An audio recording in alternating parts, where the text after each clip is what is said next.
Dan Orlovsky on the Browns and Deshaun Watson after that opening season loss. This from ESPN's Get Up today. I think there's a crisis in Cleveland after 1 week, okay?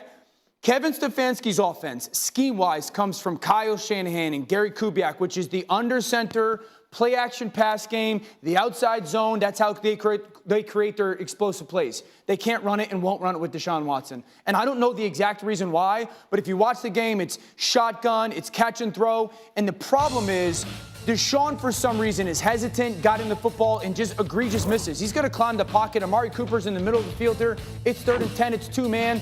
Throw the ball. He's open. You have to make that throw. You are talented enough to make that throw. He's got Elijah Moore on an in route right here. He's going to be wide open in the middle of the field. The pocket is plenty clean. To me, this looks like a guy guiding the football, trying to run the completion to him rather than just cutting it loose. He's going to have a slant.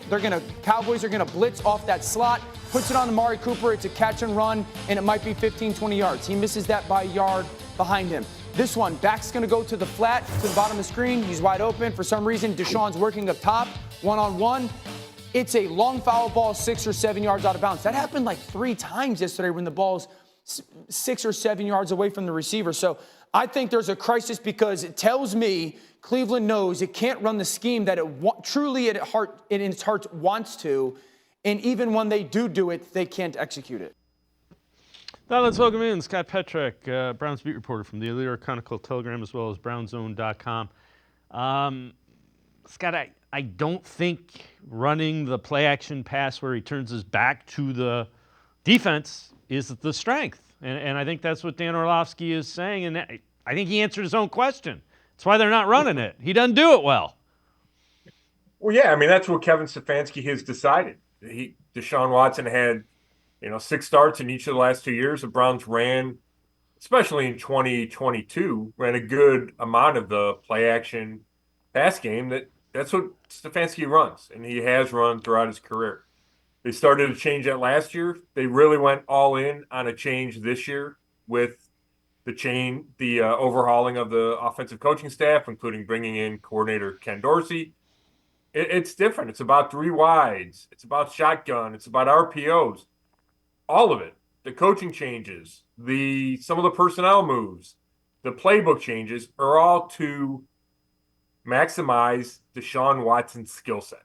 So when Orlovsky asked that question, I get it, and it's because Stefanski does have an offense he prefers, and we saw it at the end of last year with Joe Flacco, but that's not how the Browns think Deshaun Watson can succeed. So you change it up. And the problem is, if Deshaun Watson doesn't wind up succeeding in this system either, then there's nowhere to go. It was ugly. I know you wrote an article on it. Did you see anything that I didn't see that they just, I mean, it couldn't have been much worse offensively. No, it could not have been. I mean, they didn't commit to the run, which I don't know if they want to do. We're going to need a larger sample size to determine if this new scheme, new philosophy, if they want to run it enough. But they didn't have the opportunity. They fell behind early. They were in 1st and 15 and 2nd and 10, seemingly all day, which makes it pretty impossible to run the ball. When they tried to throw it, they couldn't protect Deshaun Watson. He held on to the ball too long. He struggled to make quick decisions. He was able to escape some sacks and, run around for a while and then still wind up getting hit or with throwing incompletion. It just wasn't good. The protection wasn't good. He held on the ball too long, all of it. And that's how, you have such a, to me, shocking and also an embarrassing opening loss. But no, there were not, offensively, I don't know if I have one positive.